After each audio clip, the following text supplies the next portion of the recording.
নমস্কার প্রিয় শ্রোতা বন্ধু, শ্রুতি সাহিত্যে আপনাদের সবাইকে জানাই আরও একবার স্বাগত।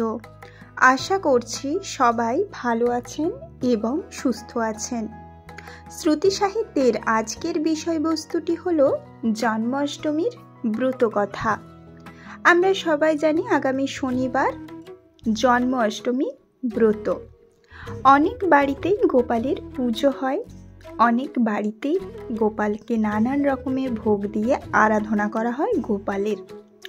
আমরা সঠিক সময়ে সঠিক নিয়মগুলি এই ভিডিওতে জেনে নেব এবং তারপর যেটা জেনে নেব যে পুজোর পর কিন্তু এই ব্রতকথাটি পাঠ করা কিংবা শোনা এই দুটো কিন্তু করতে হবে, তবেই কিন্তু এই ব্রতটি সম্পূর্ণ হবে।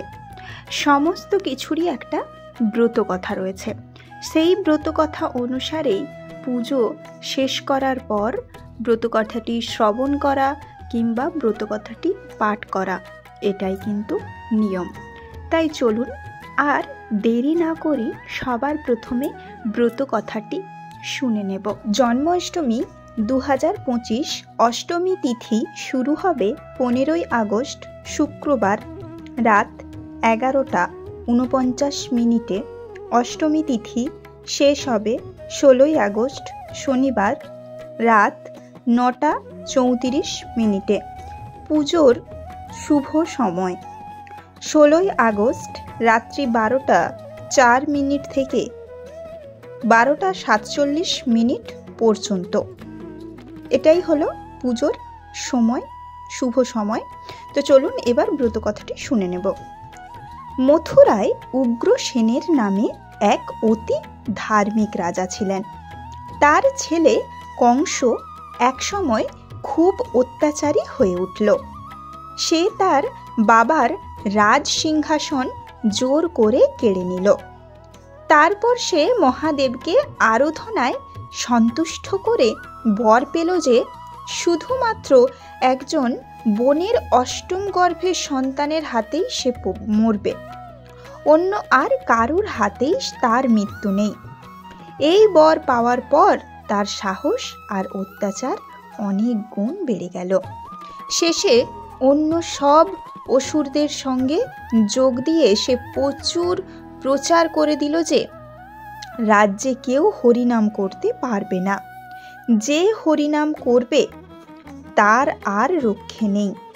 তারপর সে তার বোন দেবকী আর তার স্বামী বাসুদেবকে এনে কারাগারে বন্দি করে রাখল, কারণ সে জানত যে তার বোন দেবকীর অষ্টম গর্ভের সন্তানই হবে তার মৃত্যুর কারণ। এইভাবে কারাগারে থাকতে থাকতে দেবকীর 7টি ছেলে হলো, আর কংস প্রতিটিকেই কারাগার থেকে নিয়ে গিয়ে পাথরের ওপর আছড়ে মেরে ফেলত। শেষে যখন কংস খবর পেল এইবার দেবকীর অষ্টম গর্ভের সন্তান হবে, তখন সে কারাগারের চারিদিকে খুব কড়া পাহারার ব্যবস্থা করল। এরই মধ্যে ভাদ্র মাসের কৃষ্ণপক্ষের অষ্টমী তিথিতে গভীর রাত্রিতে নারায়ণ ভূমিষ্ঠ হলেন দেবকীর কোলে। নারায়ণের শ্যামবর্ণ চতুর্ভুজ মূর্তি দেখে দেবকী আর বাসুদেব একেবারে মুগ্ধ হয়ে গেলেন। বাসুদেব খুবই কাতরভাবে ভগবানকে ডাকতে লাগলেন এই ছেলেটির রক্ষা করার জন্য। এই সময়ে কারাগারের এক দৈববাণী হলো।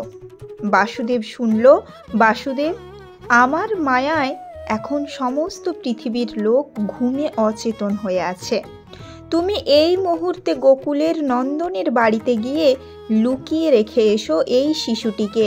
আর নন্দনের স্ত্রী যশোদা মাতার এখনই একটি মেয়ে সন্তান হয়েছে, তাকে নিয়ে এসো, দেবকীর কোলে শুইয়ে দাও। ঘুমে আচ্ছন্ন পৃথিবীর কেউই কিছু জানতে পারবে না। দৈববাণী শোনার পর বাসুদেব আর দেরি না করে কৃষ্ণকে কোলে করে নিয়ে নন্দের বাড়ি যাবার জন্য বেরিয়ে পড়লেন। প্রহরেরা সকলেই ঘুমে অচেতন, কেউ কিছুই জানতে পারল না। বাসুদেব গিয়ে পৌঁছালো যমুনার তীরে। এই সময় ভীষণ জলঝড় হচ্ছিল। যমুনার জল উত্তাল হয়ে দুকুল ঝাঁপিয়ে উঠল আর ভয়ানক বিদ্যুতের চমকানি। এই দুর্যোগ দেখে বাসুদেবের মনে ভারী ভয় হলো। এই অবস্থায় যমুনা পার হওয়া সম্ভব দেখে তিনি খুবই অনিশ্চয়তায় চিন্তিত হয়ে পড়লেন। কিন্তু নারায়ণ তার মায়া দিয়ে চারিদিকে ছড়িয়ে দিল। এই সময় বাসুদেবের চোখে পড়ল যে যমুনার জল হঠাৎ কমে গিয়ে হাঁটুর সমান হয়ে গেছে, আর একটি শেয়াল অনায়াসেই যমুনা পার হয়ে যাচ্ছে। বাসুদেবও তখন চললেন শেয়ালটার পেছন পেছন।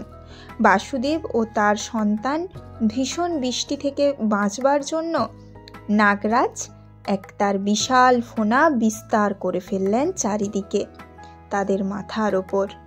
এইভাবেই অল্প সময়ের মধ্যে বাসুদেব কৃষ্ণকে যোশী মাতার কোলে রেখে আসলেন এবং যোশী মাতার মেয়েটিকে সে নিয়ে কারাগারে ফিরে এলেন। মেয়েটিকে অর্থাৎ দেবী যোগমায়াকে দেবকীর কোলে রেখে দিলেন। সকাল হতেই কংস খবর পেল যে দেবকীর অষ্টম গর্ভে একটি মেয়ে হয়েছে। কংস তখনই দেবকীর কোল থেকে তাকে জোর করে কেড়ে নিল।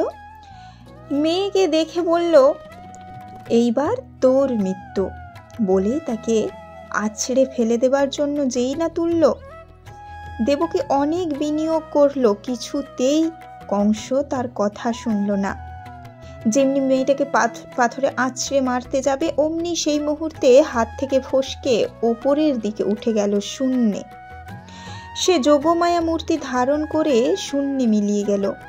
যাবার সময় কংসকে বলতে গেল, তোমারে বোধিবে যে গোকুলে বাড়িছে সে।